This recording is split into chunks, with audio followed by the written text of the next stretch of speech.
Good morning, my cookie crumbs, and welcome back to another episode of Bathed in Midnight. This is the final episode, so let's just get into it. By the way, if I sound exhausted, it's because I am. I have a lot going on in my day-to-day life, but I promise you it's all okay. I'm doing okay. I just really need to sleep, and my time needs to be better managed. So, yeah. Anyways, let's go. Oh good, Izuku said. The midnight is dissipating. My time here is over. Back at Heights Alliance. Over? What does he mean, over? Wait, remember earlier, Kaminari said? He doesn't exist in our world anymore. He only exists in that midnight stuff. The sun will rise here soon, and I can't be here. Izuku then disappeared and reappeared outside. The wards and runes that were keeping them locked in were now gone. The TV had turned off. Eri busted out of the door despite her dad trying to hold her back. Izuni? Izuku looked down from his perch in the tree. He decided to turn into a wolf and laid on one of the branches. Hi, Eri. Izuni. Do you have to go? I'm sorry, Eri. But I no longer exist in your world, remember? You could. Please come back. I can't, Eri. I finally found where I belong. I have to go home. Will you come back? Someday. I'll come and visit. Really? Izuku jumped from his perch and walked up in front of Eri. He turned back into a human and knelt down in front of her.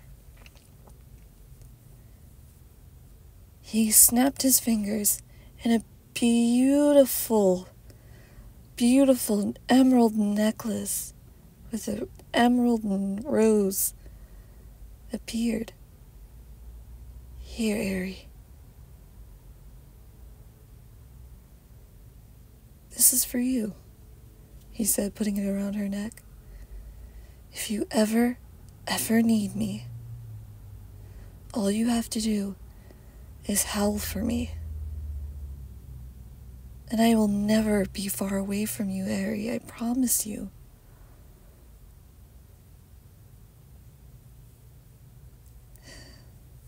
I am always with you, Eri.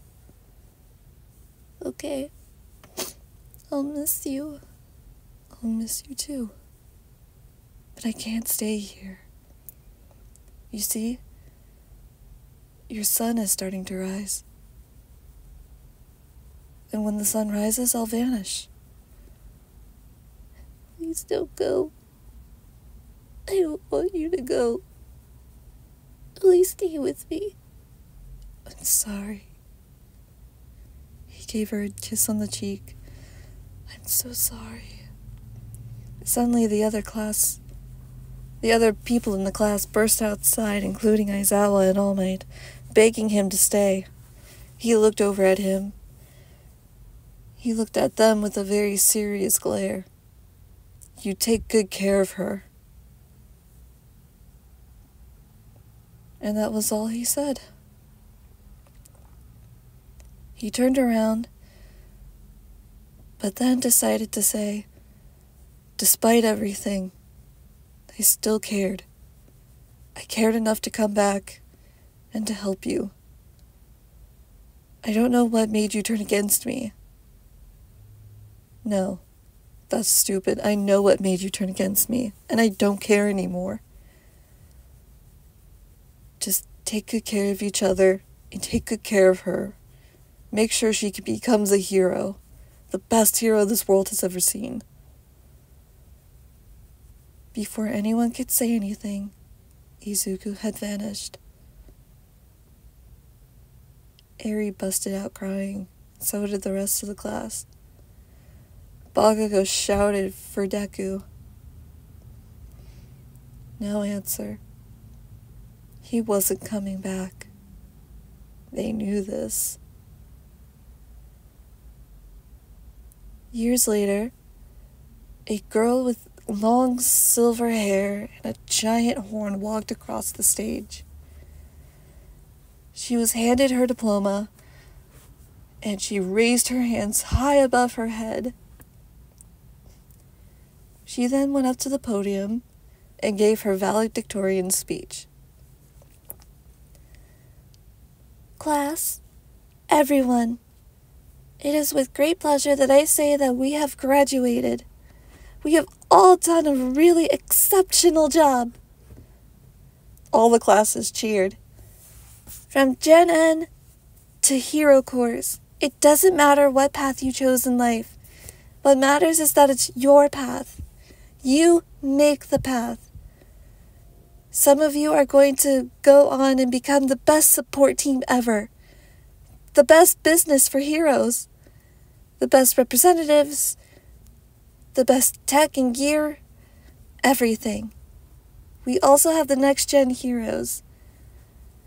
And I hope we all live up to that. I hope we all live up to the previous generation, but we do better.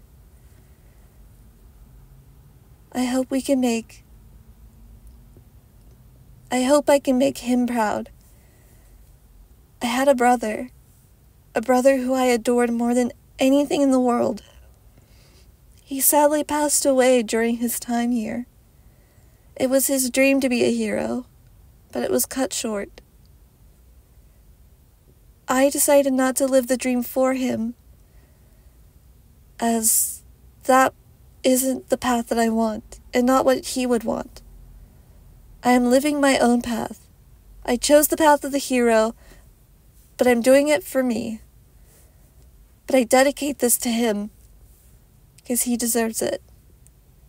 Izuku Midoriya was going to be one of the best of us, and he still is. He is the #1 hero in my eye, and I will never forget him. All of the classes cheered, including some of the old pros and the next gen pros.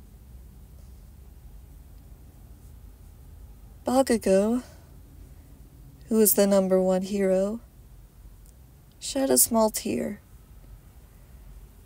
He'd missed Deku terribly, as much as he'd hate to admit.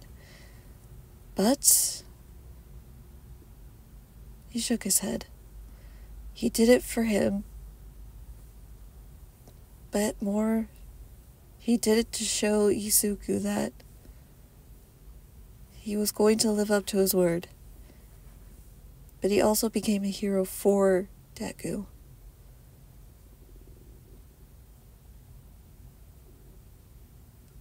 A moment of silence was met, and Eri walked down to the stage and to her parents. They hugged her and congratulated her.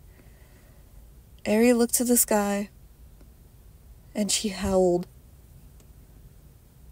She looked toward the forest, and there stood a big black wolf with beautiful, glowing, toxic green markings.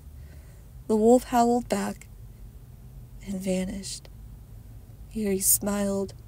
He was right. He was still here with her. Always. Aww, what a good episode!